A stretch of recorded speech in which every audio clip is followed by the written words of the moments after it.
계시면 어머님 사랑하고 존경합니다. 고맙습니다. 우리 서로 인사하고, 네, 어머니들 멀리 떨어져 있으면 서로 형제간에 인사하고, 네, 감사합니다. 근데 왜 인사가 이렇게 짧아요? 너무 감격해서 너무 감격해서.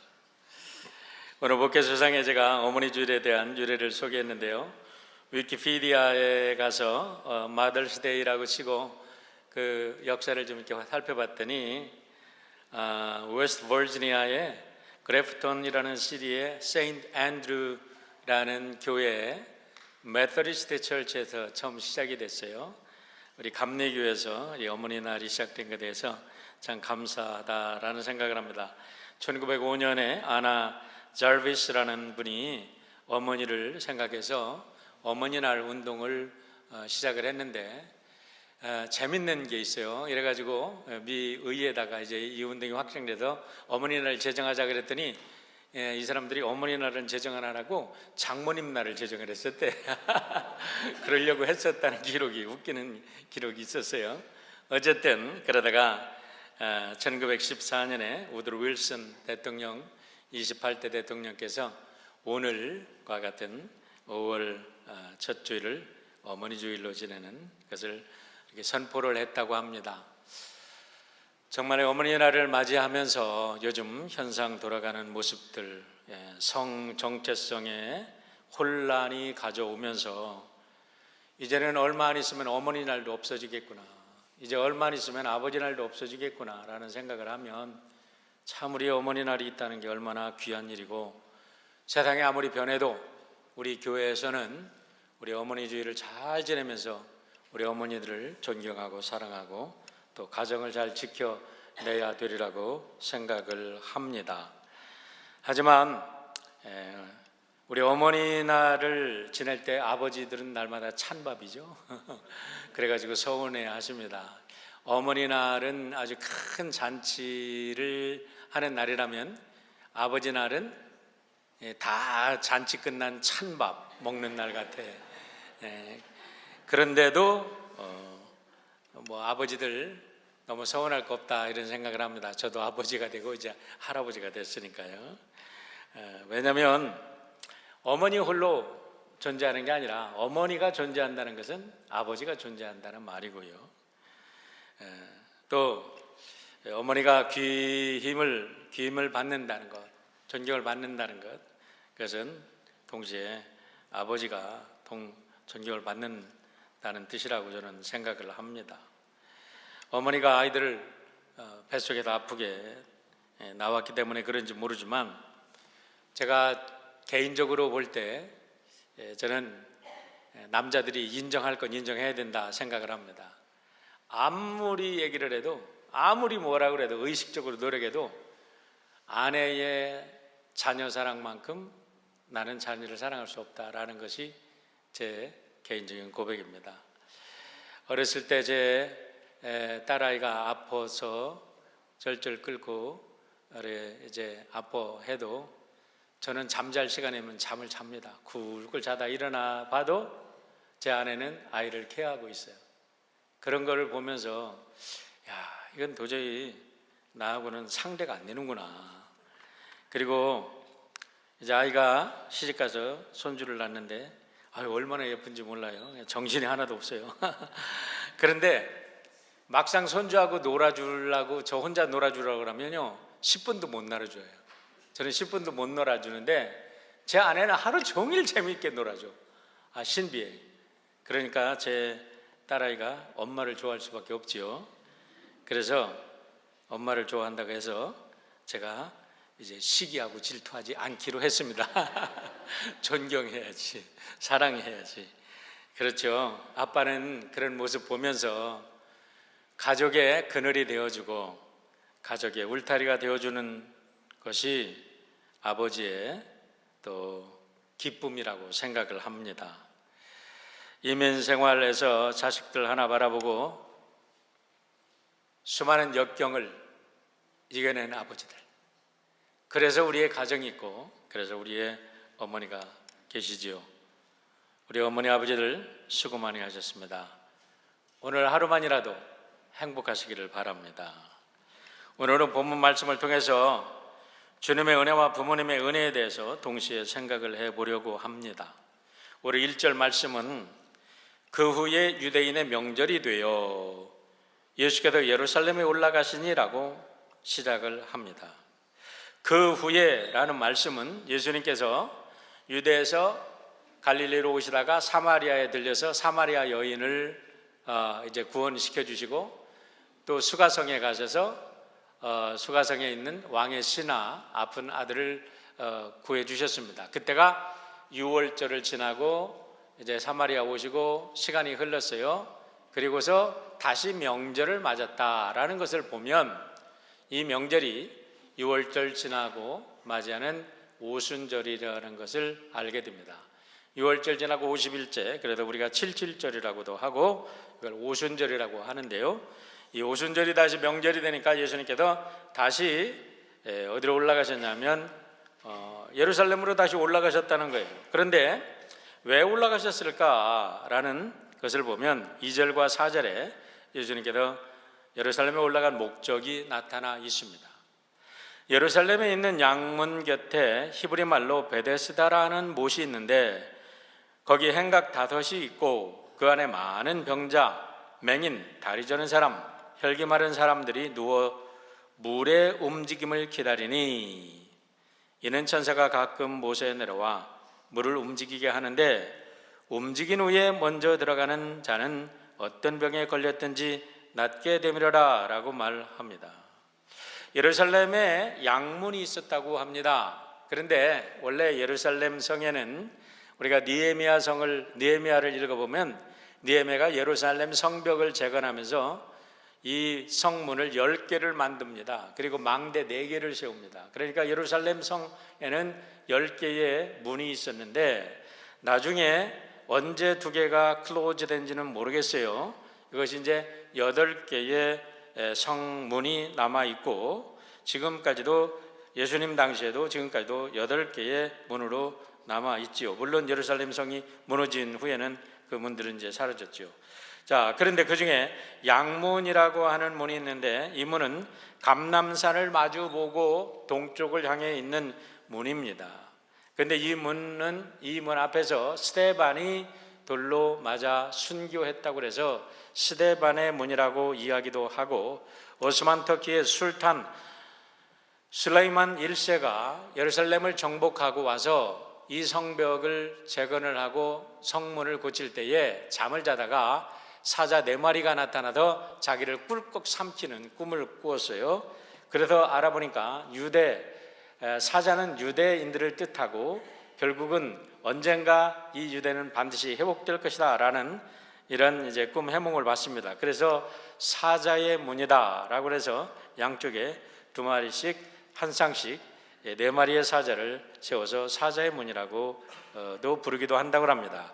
그런데 무엇보다도 중요한 것은 매주일 돌아오는 안식일마다 이 문 근처에서 하나님께 예배드리고 제사 올리는 양들을 팔고 샀기 때문에 이것을 양문이라고 부르기 시작했는데, 그 옆에 베데스다라고, 아람어로 베데스다라고 부르는 히브리어라고 표현되기도 했는데요, 자비와 긍휼이라는 베데스다 연못이라는 연못이 있었는데 그 연못이 가끔 가다가 물이 동했다라는 것을 보면, 여러분들이 옐로우스톤에 여행하신 분들을 아시지만 옐로우스톤에 간헐천이 있어가지고 우리가 한 10분 간격으로 땅속에도 물이 콱 쏟아 분수처럼 솟아오르죠.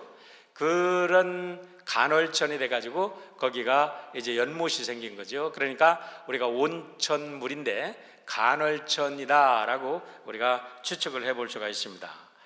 그러니까 온천물이고 간헐천이니까 여기에서 우리도 한국에서 옛날에 보면 뭐 몸에 피부병이 있다든가 이런 사람들이 온천에 가다 나았다라는 말처럼 여기에 많은 사람들이 이제 여기에 가서 물이 콱 쏟아오를 때 먼저 뛰어들어가는 사람은 몸이 낫더라 하는 이제 이야기들이 나왔고, 실제로 뭐 어떤 개중에는 그런 사람들이 있겠죠. 그래서 그것이 미트, 하나의 신화로 이제 전해져 내려왔다는 거예요. 그러다 보니까 그 옆에 행각이 많이 세워집니다. 사람들이 이제 많이 찾아오니까 행각도 세우는데, 행각이라는 게 정자 같은 이렇게 사람들이 비를 피하고 또 햇볕을 피할 수 있는 행각 5개가 있는데, 거기에 많은 병자들이 있었다는 거죠. 그런데 오늘 보니까 그 병자의 대표적인 세 병자의 3가지 대표적인 병자들이 소개됩니다. 맹인이 소개되고, 다리 저는 사람, 그리고 혈기 마른 사람이 소개되고 있습니다. 그런데 여러분, 맹인이라는 것을 우리가 볼 때 단순히 앞만 못 보는 사람을 우리가 육체적으로 physically 어떤 blind 그러니까 시력을 잃은 사람만 맹인이라고 생각하기가 쉬운데, 이 성경의 말씀들은요, 하나의 은유적 표현도 함께 포함하고 있습니다. 그렇기 때문에 여기서 나오는 맹인이라는 것은 육신적인 시력을 잃은 사람도 포함이 되지만, 더 중요한 것은 눈을 갖고 있으면서도 보지 못하는 맹인들이 얼마나 많이 있냐 이 말이에요. 어떤 사람은 무지하기 때문에 무엇을 놓고도 의미를 깨닫지 못합니다. 보지 못하는 거지요. 어떤 사람은 너무나 걱정과 염려와 근심에 빠져서, 절망에 빠져서 다가오는 희망을 포기하고, 하나님께서 주시는 은혜를 포기하고, 생명을 포기하는, 보지 못하는 사람도 얼마든지 있지 않습니까? 어떤 사람은 시기와 질투에 빠지고, 어떤 사람은 교만에 빠져서, 어떤 사람은 이기심에 빠져서, 어떤 사람은 자기의 욕심에 빠져서, 이렇게 뭔가에 딱 붙들리면, 우리들의 정신과 우리들의 사고가 이와 같은 거에, 악의 세력에 붙들리면 우리는 그 이상을 바라보지 못하는 맹인이 되고 맙니다. 실질적으로 생물학적으로 우리들의 삶, 우리들의 눈에는 블라인드 스팟이 있습니다. 이렇게 눈동자를 돌리다가 딱 어떤 블라인드 스팟이 있으면 그건 아예 보이지를 않는 거예요. 이런 맹인들이 오늘도 얼마나 많이 있는가. 그래서 베데스다 연못은 단순히 2000년 전의 베데스다 연못이 아니라 오늘날 사람들이 모이는 교회의 모습일 수도 있고, 이게 세월이 흘러가든 어쩌든 그 당시 많은 사람들이 뭔가가 기대해서 모이는 그곳이 베데스다 연못이라고 얼마든지 볼 수가 있는 것입니다. 다리 저는 사람들이 있다고 합니다. 다리 저는 게 뭡니까? 밸런스가 맞지 않는 거예요. 오른쪽 왼쪽 밸런스가 맞지 않습니다. unbalanced people들이 얼마나 많이 있습니까? 현대인들이 전문화 시대라고 하지만 전문적이라고 해서 여러분 그 사람들이 다 압니까? 자기들의 전문적인 지식이 깊어지면 깊을수록 일반 다른 상식에 대해서는 가장 기초적인 상식조차 모르는 사람들이 얼마나 많이 있습니까? 많이 배웠다고 해서 부모님에게 효도합니까? 많이 배웠다고 해서 형제 자매들에게 사랑하고 케어합니까? 수많은 돈을 가지고 쌓아놓고 자기가 평생을 먹고 살아도 주체할 수 없는 돈을 가지고도 자기의 어머니 뱃속에서 한 형제 자매로 태어난 형제 자매도 케어하지 못하는 unbalanced people들이 얼마나 많이 있느냐 이 말입니다. 지식은 많은데 삶의 질은 더욱더 형편없어집니다.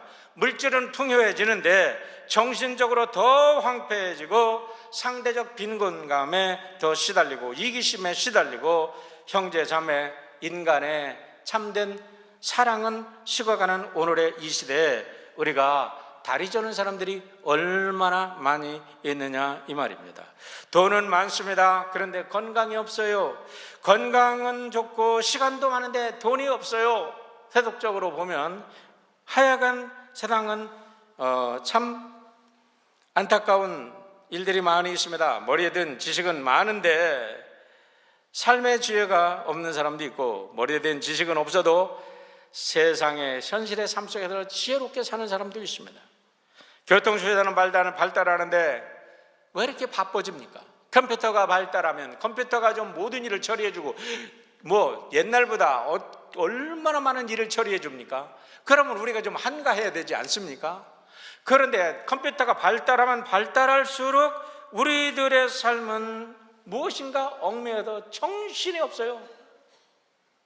이렇게 어머니 아버지 어머니 날이 됐는데도 어머니에게 천우 한 통 할 수 있는 마음의 여유가 없어지는 게 오늘의 언밸런스된 오늘의 컬처요 사회가 아니냐 이 말입니다.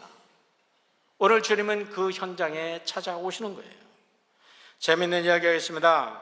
어떤 사람이 조그만 배를 타고 강을 건넙니다. 근데 이 사람이 이 사공로를 젓는 젊은이가 좀 안타까웠는 모양입니다. 여보게 자네 인생이 뭔지 아나? 하고 물었답니다. 모르겠는데요. 자네 철학은 뭔지 알아? 뽑으면 냅니다. 자네 경제가 뭔지 알아? 자네 정치가 뭔지 아나? 이 젊은 사공이 모른다고 하니까 이 사람이 하하 참 불쌍한 인생이네. 인생은 헛살았구만. 그러는 내가 바람이 확 불어가지고 그 배가 그냥 확 전복이 돼버렸답니다. 그러니까 그 잘난 척하던 사람이 막 아이고 나 죽겠다 막 나 좀 살려주세요 그러는데 사공이 묻더랍니다. 선생님 헤엄칠 줄 아십니까? 헤엄칠 줄 알면 내가 왜 그래? 인생 헛살았구만. 여러분 우리가 다 자기 잘났다고 하지만 우리가 인생 헛살았다고 하는 그 어떠한 모질란 언밸런스 되는 불이 있다는 거예요. 우리가 어떤 사람 앞에 교만할 수 있습니까? 이렇게 살아가는 우리들이 우리의 마음을 열고 나의 부족함을 하나님 앞에 내려놓으면 우리 하나님께서 그 부족한 부분을 통해서 더 많은 세계를 바라보게 하고 더 많은 세계의 풍요로운 삶을 은혜롭게 바라보게 해 주실 줄 믿습니다. 혈기마른 사람은 어떤 사람들인가요? 혈기 하면 우리가 나쁜 용어로 쓸 때가 많이 있습니다. 그냥 버럭 화를 낸다든가 그럴 때 혈기라고 하는데 사실 혈이라는 것은요 피의 기운이잖아요. 레위기에 보면 생명은 피에 있다고 이야기를 합니다. 생명의 기운이 말라버렸다는 말입니다. 삶의 소망이 잃어버렸어요. 절망에 갇혀버렸어요. 그런데 그 대표적인 사람이 38년 누워 지낸 사람입니다. 그런 소망이 없습니다. 이 사람에게 주님이 질문합니다. 자, 내가 낫고자 하느냐? 하는데 이 사람의 대답을 한번 생각해 보세요. 아주 가관입니다. 나는 안 되는 인생입니다. 왜 그러냐면 물이 동할 때 먼저 들어가는 사람이 낫는데 나는 병이 너무나 깊어서 38년 동안 꼼짝 못하고 누워있는데 다른 사람이 먼저 뛰어들어간다 이거야. 그러니까 나는 저 사람들하고는 경쟁의 대상이 안 됩니다. 나는 게임이 안 됩니다. 나는 가족에서 태어날 때부터 나는 이렇게 생겨 먹어서 안 됩니다. 절망에 붙잡혀서 살아가는 한 인간을 봅니다.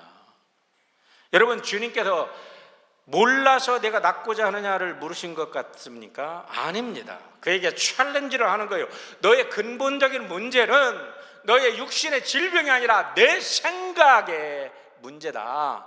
내 정신이 병들었어. 내 영혼이 병들었어. 내가 그걸 고치지 않는 한 내 인생은 되지 않아 라고 주님이 도전하는 거 아닙니까?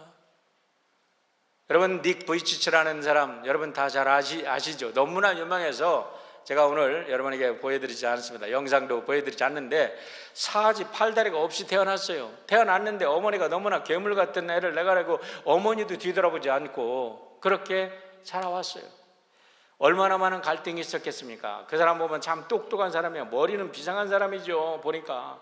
그런데 얼마나 고통스러웠겠어요. 그런데 하나님을 믿고 예수님을 믿고 그의 모든 걸 극복했어요. 그건 다 아시죠?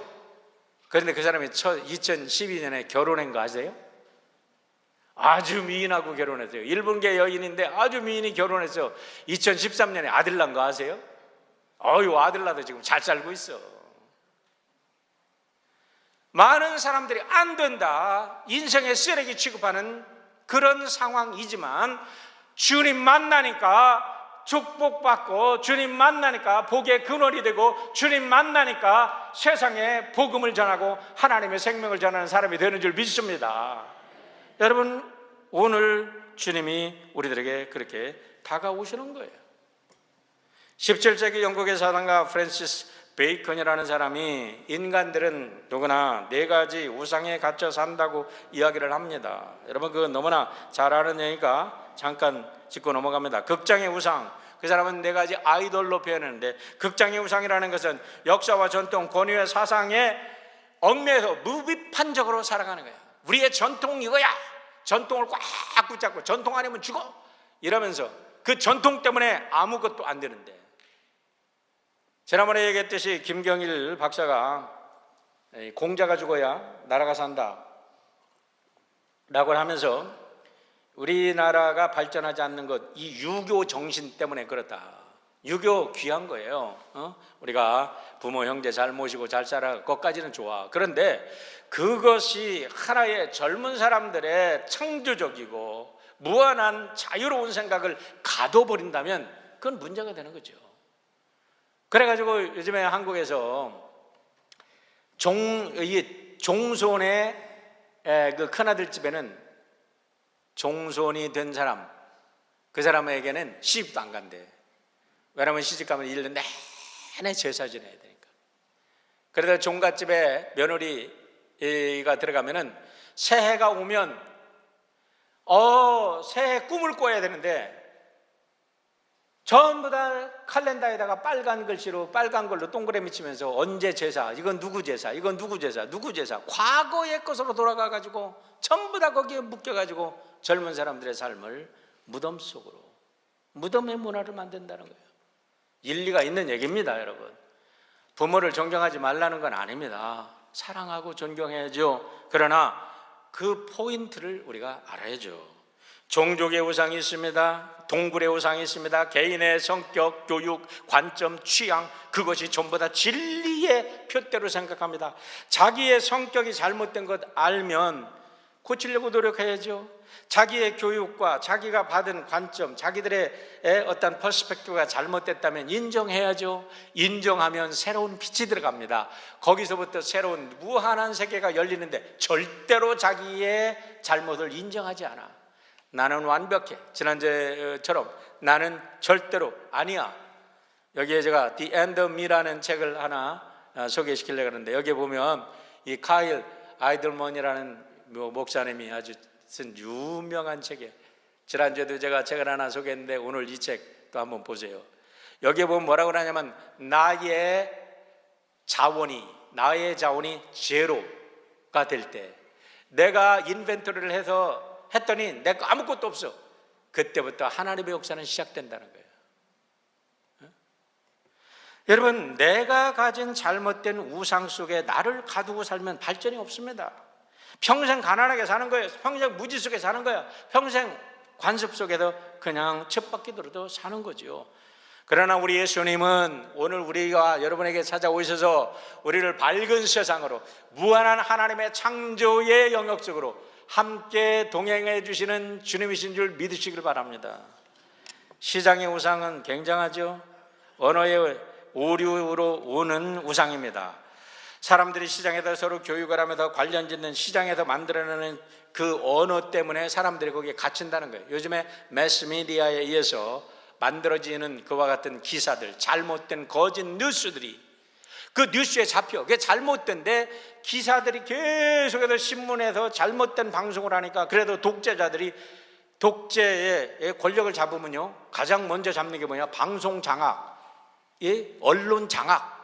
그리고 계속 거짓말만 해. 그러면은 사람들은 무지 속에 들어가도 그것이 진실인 양, 진실을 거짓으로, 거짓을 진실로 만드는 이와 같은 우상 속에 잡혀 살아간다는 겁니다. 오늘 본문에 등장하는 사람들이 그렇지 않습니까? 오늘 본문은요 2000년 전에 베데스다에 있는 그 모습을 보여주는 게 아니라 오늘 우리가 살아가는 우리들의 문화, 나는 어디에 있는가, 나는 어디에 누워 있는가, 우리의 자녀들은 어디에 있는가, 이런 것을 챌린지하고 있는 말씀인 것을 우리가 분명히 알아야 합니다. 어디에 누워 있습니까? 오늘 주님은 우리에게 뭐라고 말씀합니까? 일어나 걸어가라, 일어나 걸어라 라고 말씀하시는 줄 믿으시기를 바랍니다. 제가 오늘 감동적인 영상을 하나 소개해 드릴게요. 이 영상은 2015년에 84분의 다큐멘터리로 제작된 영상인데요. 오늘 예배 시간이라 짧게 그냥 짧은 걸로 소개해 드립니다. 이 긴 영상들이 많이 있어요. 그리고 이 84분짜리 영화로도 나온 것도 있으니까 여러분 가져가고 오늘 한번 보시고 또 서로 레커멘드 해 보시길 바랍니다. 들어주세요. 이거는 파라과이 아순시온이라는 그 도시가 있어요. 우리 저 친구 선교사님이 거기에 있어도 우리가 몇 년 전에 파라과이에 갔다 왔죠. 거기 우리가 들렸던 곳이 아순시온이에요. 근데 거기에는 쓰레기가 하루에 1,500톤씩 쓰레기가 쏟아지는 곳에 쓰레기에서 저런 어떤 재활용 용품을 발견해서 발굴해서 쓰레기 파먹고 사는 사람들이 있습니다. 그런데 파비오 차베스라는 사람이 아르헨티나의 환경공학자이고 음악을 하는 사람인데 이 사람이 거기를 방문했다가 너무너무 깜짝 놀랐어요.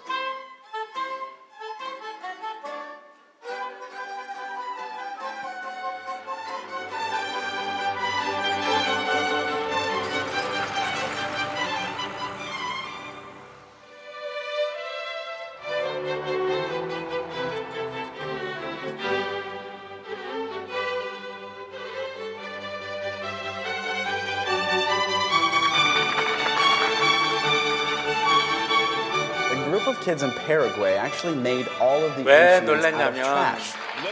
너무나 절망 속에 살아가는데 아무도 그 절망을 딛고 일어나려고 하는 노력을 하는 사람이 아무도 없더라는 거예요. 그래서 이 차베스가 거기서 음악 학교를 세웁니다. 문제는 악기가 문제였습니다. 악기를 어디서 구합니까? 그러니까 이 차베스가 니콜라스 고메즈라는 한 학부모한테 쓰레기통에서 나오는 재활용용품 중에서 뭐든지 깡통이든지 뭐든지 필름이든지 그런 걸 다 주워 모아달라 그랬어요. 지금 멋진 음악이 나올 때 제가 잠깐 멈췄죠. 그게 무엇으로 만들어진 악기에서 나오는 소리냐면 쓰레기통에서 주운 깡통과 쓰레기통에서 주운 필름과 쓰레기통에서 전부 다 쓰레기로 만들어진 악기야. 쓰레기통에서 만들어진 악기를 가지고 아이들을 지도하기 시작합니다. 오늘 저 다른 영상들이 많이 있는데 그 영상을 보면 그 쓰레기통에서 엉망진창인 걸 가지고 이렇게 만드는 아까 그 저기 바이올린통 만드는 거 봤죠? 그 사람이 하루에 바이올린을 2개씩 만든대. 그래가지고 이 젊은이들에게 아이들에게 음악을 가르치기 시작했어. 너무나 쇼킹한. 그래가지고 이것이 알려지기 시작하면서 이것이 다큐멘터리로 제작되고 전 세계에 알려졌습니다. 여러분 무엇을 말합니까? 이렇게 모든 사람들이 절망이다, 모든 사람들이 쓰레기다, 이렇게 볼 때 차베스라는 그 선생님은 그 속에서 희망을 보는 거예요. 보물을 보는 거예요. 아이들의 생명을 보고 위대한 새로운 창조의 세계를 보는 거예요. 여러분 우리 예수님이 오늘 거기 방문하셨습니다. 한번 보세요. 이 세상의 모든 사람들은 다 부모들도 너는 쓰레기다 하고 거기다 갖다 버렸을지도 모릅니다. 자기의 가족인데. 그런데 우리 예수님은 그 자리에 찾아가서 그들을 하나님의 아들, 딸로 보물로 회복시켜 주신 줄 믿으시기를 축원합니다. 오늘 어머니, 아버지, 어머니의 날, 바로 우리 어머니들이 그런 분들이에요. 우리가 세상에 나가서 얻어맞고 깨지고 상처받고 돌아올 때 우리 어머니의 따뜻한 품과 어머니의 그 손끝으로 우리의 상처를 치유해 주시고 우리를 새롭게 해 주셨습니다. 아버지는 엄한 것 같지만 그러나 뒤돌아서서 눈물을 흘리며 그 자식의 상처를 치유해 주신 분이 우리의 아버지들이시고 우리의 어머니들이시죠. 우리의 가정이 이런 역사가 있는 한 여러분 하나님의 나라는 영원할 것입니다. 깨어졌다고 버리지 않는 분이 우리 주님이십니다. 우리가 깨어졌다고 우리를 버리지 않는 분이 우리의 어머니시고 우리의 아버님들이세요. 그래서 우리가 여기에 존재하는 거 아니겠습니까? 일본에 킨스기라는 불리는 놀라운 예술이 있습니다. The Art of a Broken Pieces라는 그런 예술인데요, 깨어진 조각들의 예술입니다. 우리 영상 하나 더 보여드릴게요. 한번 보시길 바랍니다. 일본에는 1400년대부터 이런 킨스기라는 이런 지금 이제 하나의 예술이 되어버리고 말았습니다. 그게 뭐냐면 일본 사람들이 자기를 굉장히 아끼잖아요.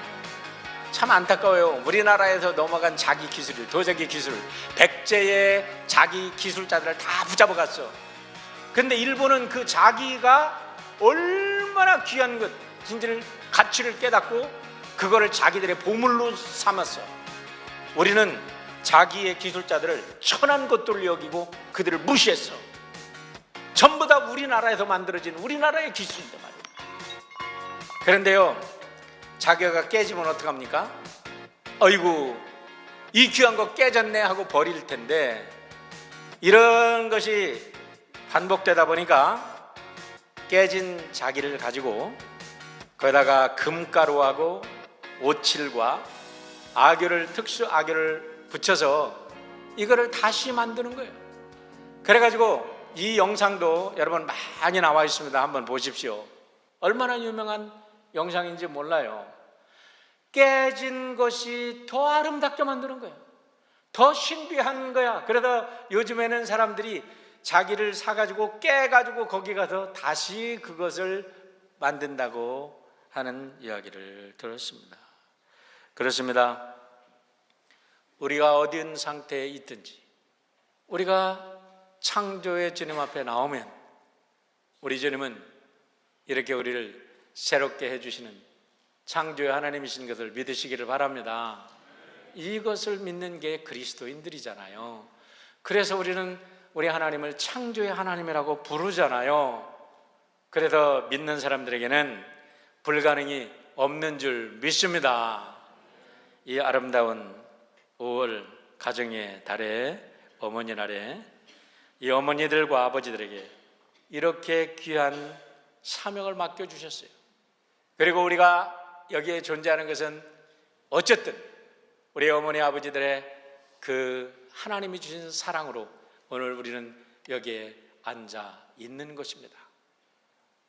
오늘을 하루라도 우리 어머니 아버지를 행복하게 해드리고 오늘 하루가 내일로, 내일이 모레로 매일매일 복된 날로 이어지는 축복이 있기를 축원합니다.